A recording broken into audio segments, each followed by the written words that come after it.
During anti-war protests in northern Gaza, some Palestinians appear to have taken aim at Hamas, with some chanting "Hamas out" in videos like this posted online. The rare display of public anger against the militant group comes as Israel has resumed its bombardment of the enclave after the collapse of the ceasefire agreement. For more on all of this, I'm joined now by BBC News correspondent Emir Nader in Jerusalem. Emir, what more do we know about what precipitated these protests?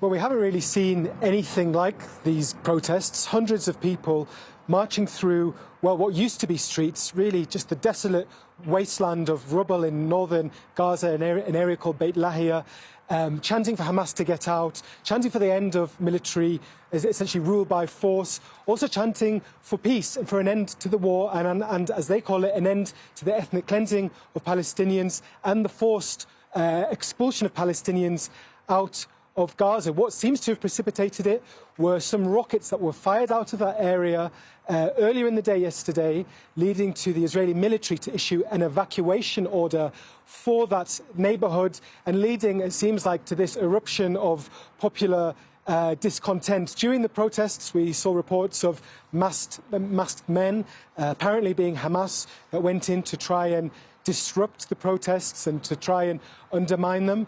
But we are waiting to see how much these protests may or may not spread elsewhere. We heard reports of them carrying on into the night in other neighbourhoods in northern Gaza, one report of somewhere in the south of Gaza. But we're waiting to see how much these protests are a reflection of a much wider sense of discontent and anger against Hamas.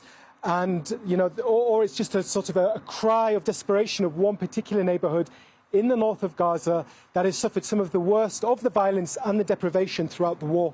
And I want to drill down on that a bit more, Emir. Why are displays like this against the Hamas militant group in Gaza so rare? Well, it is very hard to get a sense of what the average Gazan thinks about Hamas.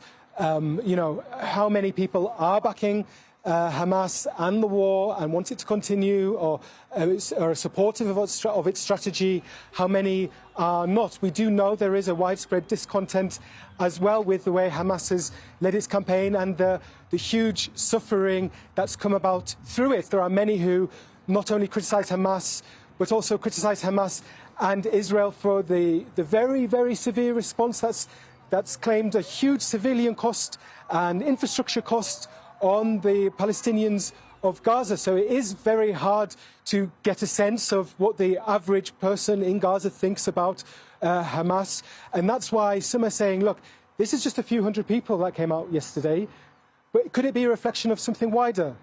Or is it just one neighbourhood that is just sort of reached bursting point and sees themselves being forced to leave their neighbourhoods once again after having only just returned there when the ceasefire came into effect in January, now being forced to pack up their bags, load up their donkey carts or travel by foot, or if they have a vehicle, and leave once more. So we'll have to wait and see how much this protest is a reflection of wider discontent and whether it will precipitate a wider movement against Hamas. Emir Nader, we appreciate your reporting, joining us from Jerusalem, where it's just past 1:47. Thank you.